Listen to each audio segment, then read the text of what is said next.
Hello ladies and Germans, welcome to a tutorial series I'm going to do on Ravenfield scripted mission making, because Steel is a lazy bum who can't make it sooner, so I decided to throw my hat into the ring and make it for you guys. Today we will be going over a few of the basics I had learned. Now before I start, I want to say that I'm not the greatest at scripted mission making. I'm doing this as a hobby and to help out future folks on how to do this all. Plus I'm using TTS because I think it not only gives me the funny, but I switched computers to a desktop PC, so I cannot use my microphone. Anyways, onto the tutorial. You will need Unity, which I won't go over because this is knowing you installed Unity and had made an account and all the fun that comes with it, as this is mainly just for those who know the engine. This is also not a series where I go over how to get used to the UI of Unity, as there are plenty of tutorials out there as to how to get used to them. To start off, you will need to make the map.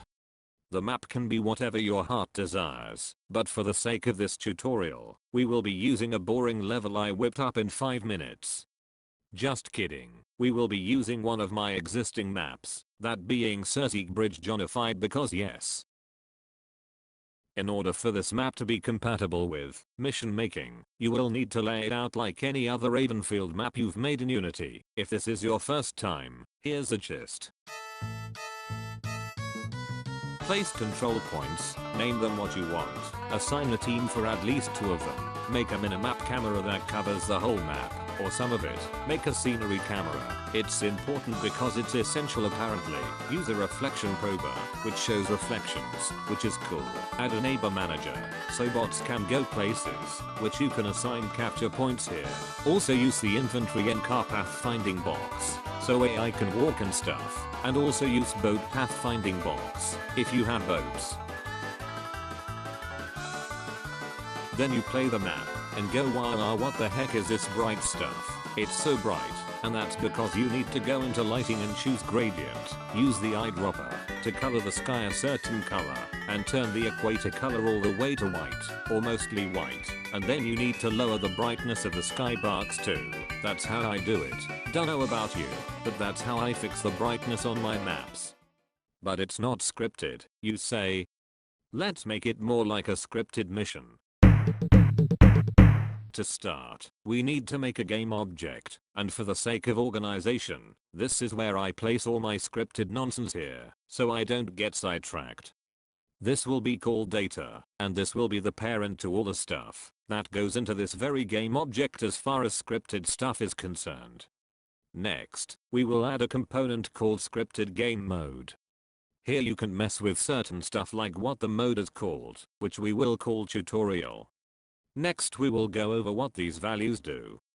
Loadout type should be set to default if you want to auto assign weapons, or be forced to use one. Scoreboard type should be set to use objectives, as that is where you will need to see where objectives are if you're being serious about making it a Call of Duty styled mission, and I mean the early ones.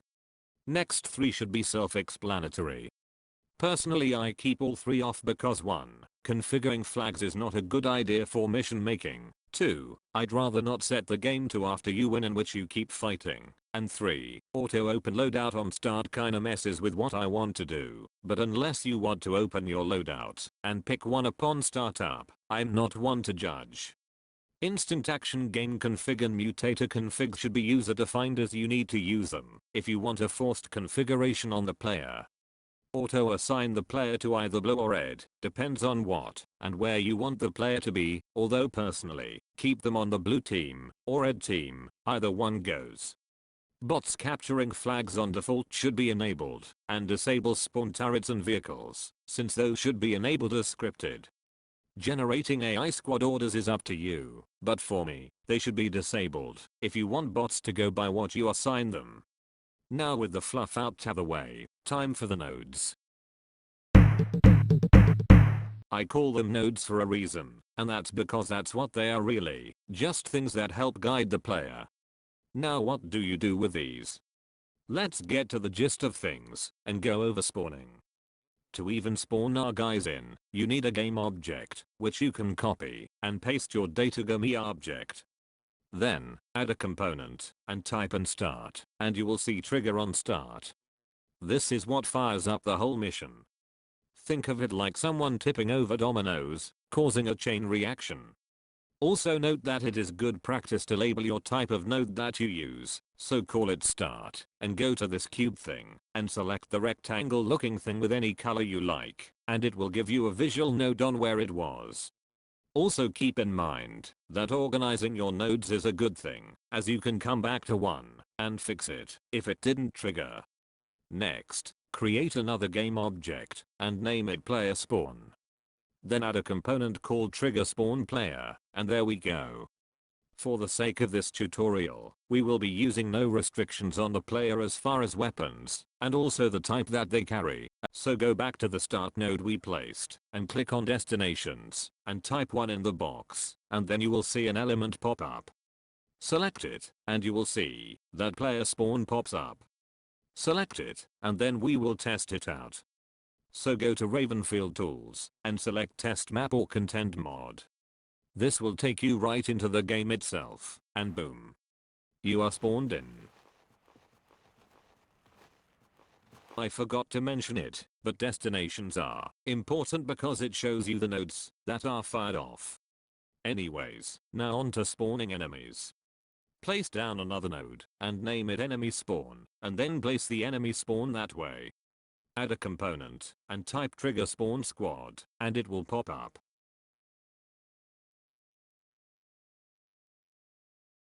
Assign it to the red team, and there you go. Go back to the start node, and add another destination, and drag the enemy spawn alongside it. And boom. There's enemies on the map. Also quick note, remember to playtest your mission very often, and I mean that, because far too many times, I would wind up find out where certain nodes will and won't go off, because you probably had deleted a component in the destinations that was originally there, but now it isn't. I tried this with what you saw, but that, the intended outcome. To solve this, go to the start node, and select destinations, see that missing destination? Select that, and replace it with the enemy squad node again. This will prevent this from happening to you. Now on to objectives. Objectives are what should be added, and are a necessity, to make a scripted mission. The simplest objectives in my eyes are 3 types of them: capture points, moving to a position, and killing a V. First P. The first one we will cover is moving to a position. To do this, create a new node, name it create objective 1, and add a component called trigger create objective.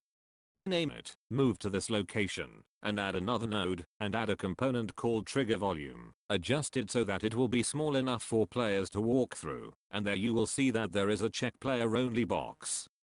Click that. You will also see that there is an on enter component. Select that, and you will see a on actor enter component. Select the trigger volume we just placed down, and leave filters like it is, since it's checking for mainly the player. Create a new node, and name it objective 1 complete, and then add a component called trigger update objective, and you will see that now there are a few options. We will set it to complete, to not waste time. Also go to the start node, and add create objective 1. Note that objective 1 should have a transform, so people would know where to go. Select transform, and select the trigger volume. And then boom. An objective that allows you to move to a position on the map. Now it is time to add another objective. This time, it's killing a VIP. To start off, add a node, and add a component called trigger spawn squad. Set the team to red, and add only 1 guy. This will be our VIP. You can use a skin if you like, however we are using default skin, because I'm lazy. Next, create another node, and add a component called on actor death. We will use filters this time, so type 1 on filter, and go to element 0, for type, select team, for team, select red, and then click squad, and it will drop down, and you will see type, select spawner, and for the spawner itself, select the 1-man squad. Type 1 in the filter, and you will see that there are more options.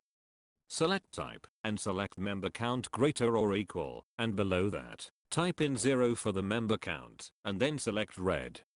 Invert filter and create objective. This will be the same process as the last objective, except go to target actor and you will see type.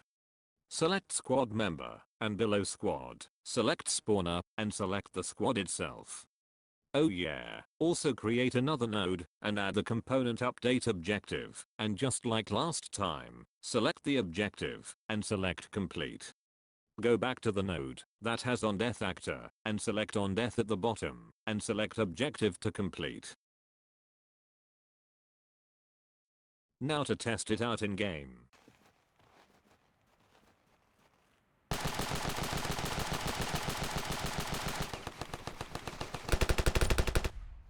Last but easiest to do is the capture point. Select a capture point and add a component and select on captured and then create another objective, name it whatever, and then add update objective and set it to complete and then go back to on captured and select the objective 3 complete.